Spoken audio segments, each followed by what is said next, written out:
punch against the Dutertes. Not necessarily a knockdown. Paano ang knockdown talaga is impeachment.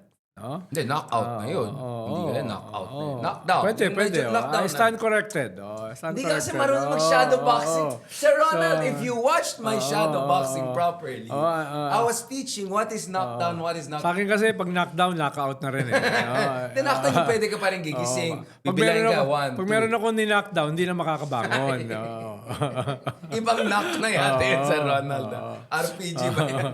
So, ayun, tingin ko yung first So quarter knockdown next pwede. year. Oh, dahil Knockdown, oo. yung first quarter next year ay very dangerous for both sides. Correct. Dangerous sa mga Marcoses, no, because of the weaknesses of the economy, because of their own weaknesses as a government. Shortcomings. Pero at the same time, dangerous din para sa mga Duterte because itong avalanche ng mga kaso ay papunta na naman uli sa kanila.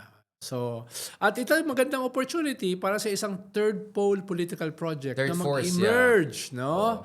Na sa ngayon ay still nowhere to be found. No? Bakit? Bakit wala pang third force, Sir Ronald? Because some of our listen, my mentor, Walden Bell, has openly been saying, he keeps on saying third force. It's like, what third force? Tatlo lang yung senador. Well, nagsisimula pa lang yan yung mass movement na yan. A new mass movement na unprecedented dahil kasama mo ngayon yung dating hindi masyadong pumapasok sa ganyang klaseng larangan, yung Catholic Church. Yeah. Tapos yung civil society was greatly weakened during the time of Digong. Ngayon pa lang sila uli lumalakas. No? Right. Tapos ngayon, nakikita mo after the midterm, yung mga bagong leaders na sumusulpot. Dahil yung mga old leaders ay nasa elective position at dahil nasa elective position nila, ginagawa nila yung trabaho nila as legislators. And as legislators, hindi sila pwedeng burn the house down. Hindi sila pwedeng mga zero-sum game. No? They have to get consensus among their peers. Halimbawa, yung mga senador ng mga leaders, hindi nila pwedeng banatan yung kanilang mga kapwa-senador. Diba? So, ngayon, dito sa hinihingi ng ating landscape, ay kailangan mong banatan yung buong sistema. Diba? Correct. Diba? Paano mo babanatan yung isang sistema na kasama ka? Diba? So, kung hindi yan mapupunuan ng ating old leaders, then new leaders should emerge. Right. Should be pump prime na going para i-harness itong anti-corruption, anti-impunity, at ngayon anti-dynasty movement na ito. No? At hindi lang dapat may mga pro-reforms na tinutulak. No? Katulad ng ginagawa ni Chel Jokno, katulad ng ginagawa ni Laila De Lima, no? etc. So, yan yung balancing act na nag-unfold. Pero next year, early next year, tingin ko the lines will be drawn. No? Nasaan yung Marcos, nasaan yung Duterte, at nasaan yung third force. Actually, parang Battle of the Five Armies yan kasi meron din yung group na gusto nila, Transitional Council na military junta, and then may Bolshevik. Ano ka pa? Gang. So, medyo maraming sides itong fight na to. Yes, pero hindi lahat ng orcs nandun sa kabila. Orc lang talaga naisip mo. Or lahat ng trolls nandoon. No? Kahit dito kasi may mga titira pa. No? So, Sir Ronald. At saka katulad ng Battle of the Five Armies, problema ron, ego Ayun, magandang basa mo in fairness. Yun yung mahalaga, Oxford ego. ka rin, Sir Ronald. Nahati yung five armies because of ego. That's a very good point. So, kailangan mag-level up sila in terms of unity. Pero nagsimula sila, kaya hindi sila nagsama-sama because iba-iba yung ego nila. That's a ng mga very leaders. good point. That's what I like about Tolkien. It's very actually realistic, no? Yes. Fantasy siya, pero actually it's based on very realistic appreciation of human Ginawa niya nature. yan during the start of World War II Yeah. No, kinompare niya itong 5 major European powers coming to fore. Yung hesitancy ng Western US, democracies before, no? Yung ambivalence, yung division between the allied powers, no? Yung mga ganoon, no? Bakit, Sir Ronald, you always surprise me with new layers of intellectual profundity, Sir Ronald. Talaga, marami mag-object sa'yo. Kasi nung isang araw, parang behind the scenes, chinismis ko kay Lelo, nagde-debate kami about yung huling letter umano ni Lenin asking for basically Stalin to be removed. At basically, we went deep into the weeds about Trotsky's thesis on that. Like, Ibang klase talaga si Sir Ronald. You are not only a professional lover, you're also a professional historian in the making, Sir Ronald. Now, towards the entire ng episode na ito, Sir Ronald, before we have a fast talk, yung mga wild predictions natin, how do you feel about, Sir Ronald, about the avalanche of hate and love you're getting over the past few years? What does it say about our society? Because could you have imagined 10 years ago or even 5 years ago, magkakaroon ng ganitong level of engagement and interest, literally and figuratively, sa ganitong mga usapin, Sir Ronald? To be honest, I mean, now, let's be honest. This is real talk. Yeah. Oh. Well, all these problems have been there. Exactly, that's my historical, point. systemic. Oo. Kaya, in a way, ang positive dito ay lumalabas lahat ito. Right. No? At ang positive dito, may mga nagsasalita from all sides. Right. No? At maganda na maraming bumabanat sa atin dahil sabi nga ng lolo ko, ang puno ng mangga ay binabato pag namumunga.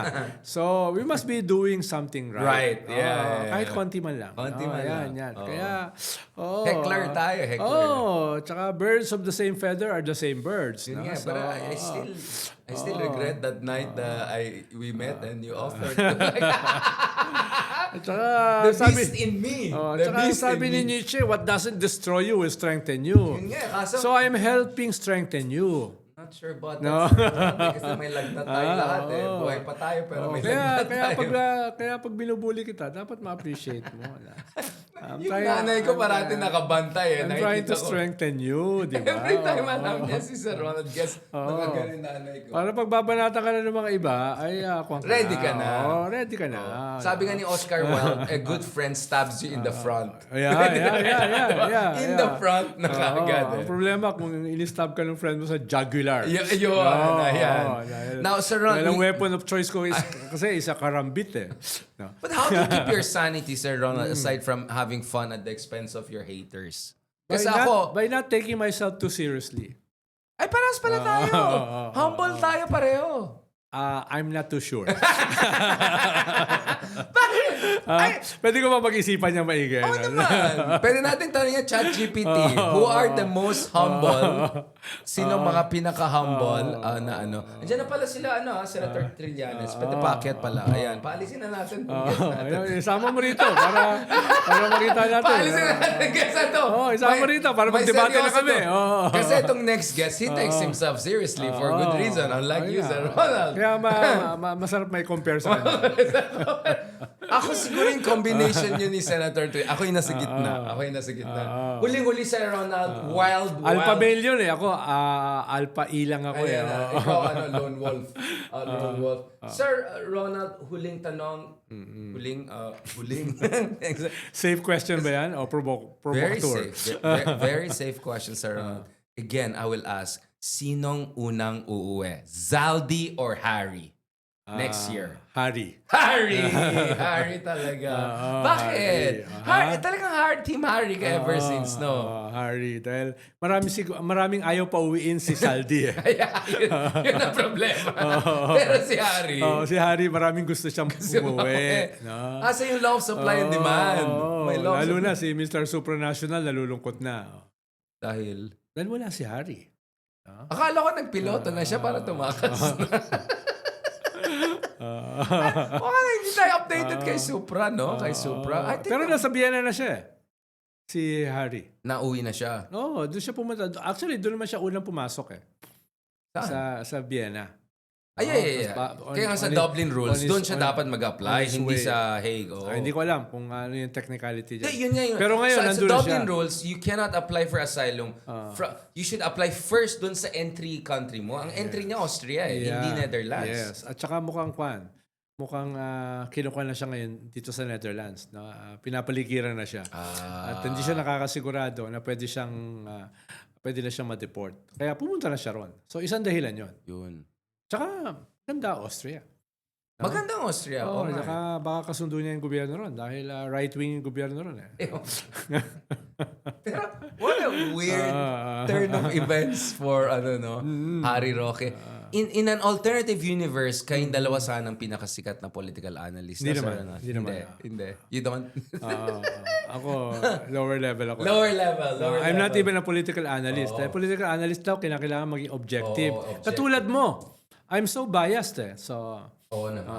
Sir I Ronald, cannot eat at your table. I am very objective, Sir Ronald. I'm so objective that... Willing na ako sa crumbs mo. No? I'm so objective, Sir Ronald, that I'm desperate to have you out of this studio and have my next guest na medyo seryosong tao. Kasi pag tayong dalawa nagbubigyan. Ayaw mo magsabay kami? Parang hindi. Walang space. Sir Ronald, on that note, let's just say the world is just big enough for two egos. Parang tatlo medyo Masikip, maliit. masikip. Masikip has its virtues but not this time. On that note, thank you very much, Sir Ronald. My pleasure, Mabuhay no? ka. In spite of you. No? In spite of you, Sir Ronald. No, but honestly, Sir Ronald, really mabuhay ka. Thank you so much. Alam ko you're still recovering. All of us are still recovering. Dun sa mga interesado, you can catch us again later for our Manila House event. 500 pesos ang bayad kung hindi ka membro. At simple lang dahilan, we need to raise funds for Rolex or Gucci bag. Ibig sabihin may magbabayad para makinig sa atin? Para lang mag-fundraising Ano? sa atin, Sir Ronald. Ano mga klaseng Ayan tao si yun? Leloy. Si Leloy, nakapila na daw. Ano mga Nakapila na klaseng daw. tao yun? Yung makikinig sa atin, magbabayad ng Yung mga hindi 500? manood ng ano. Ay, sabi nga ng DTI Secretary, pang Netchbel na yun eh. 1,000. Salamat, Sir Ronald. Thank you very much. God bless.